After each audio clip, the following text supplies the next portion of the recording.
বিশেষ করে কলোনি এলাকায় যারা থাকেন, তারা নির্ভয়ে নিশ্চিন্তে থাকুন। কোন এসআইআর এনআরসি করে বাংলার একটা মানুষকে যদি এরা ভোটার তালিকা থেকে বাদ দেয়, আমরা 1 লক্ষ লোক নিয়ে নির্বাচন কমিশন ঘেরাও করব। কত ধানে কত চাল এদের বোঝাবো, এত সোজা নয়। আমি প্রদীপ বাবুর বাড়িতে থাকতে থাকতে তার ভাইয়ের সাথে কথা বলতে বলতে আমার কাছে খবর এলো দিনহাটায় আর একজন ভদ্রলোক এসআইআর এর ভয়ে আত্মহত্যা করার চেষ্টা করেছে বিষ খেয়ে। তাকে হাসপাতালে নিয়ে যাওয়া হয়েছে। আমি সর্বশক্তিমানের কাছে প্রার্থনা করি তাকে যেন সুরক্ষিত রাখে। কিন্তু দিনের পর দিন যেভাবে মানুষ আতঙ্কের মধ্যে বসবাস করছে, আমি সকলকে অনুরোধ করব আপনারা চিন্তা করবেন না। প্রদীপ বাবুর নামে মানে আমি সত্যি খুব লজ্জিত যে একটা রাজনৈতিক দল এতটা নিচে নামতে পারে। তাকে আক্রমণ করা হচ্ছে, ব্যক্তি আক্রমণ করা হচ্ছে, তিনি লিখতে পারেন কি না লিখতে পারেন সে নিয়ে কথা বলা হচ্ছে। তিনি পরিষ্কারভাবে লিখে দিয়ে গেছেন যে আমার মৃত্যুর জন্য দায়ী এনআরসি এবং এসআইআর। তারপরে ওটা নিয়ে রাজনীতি করবে। এবং পরিবারে উনি একমাত্র লোক যিনি পরিবারটা চালাতেন কাজ করে।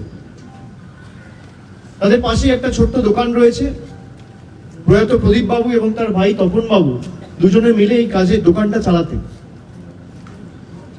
Soul earning member of the family.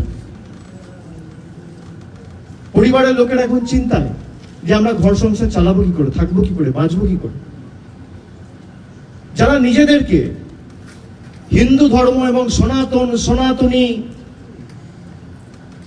হিন্দুদের রক্ষাকর্তা, বিধাতা, ধারক বাহক বলে দাবি করে, একটা লোক এসে পরিবারটার খোঁজ নিয়েছে।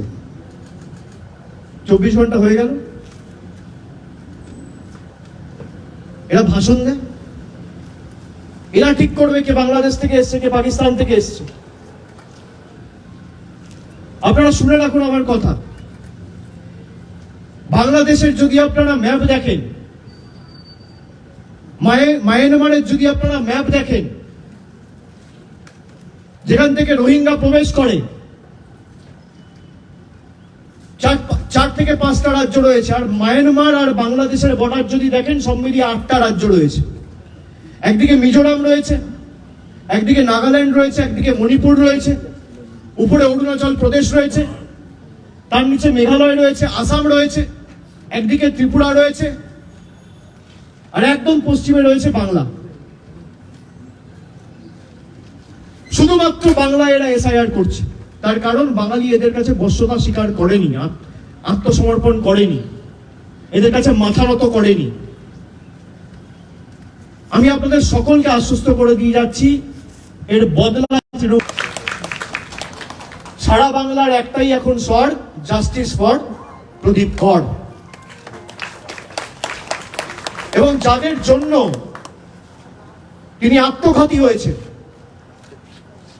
তাদেরকে জেলে আগামী দিন তৃণমূল কংগ্রেস পাঠাবে। তার জন্য যত লড়াই লড়তে হোক আমরা লড়বো।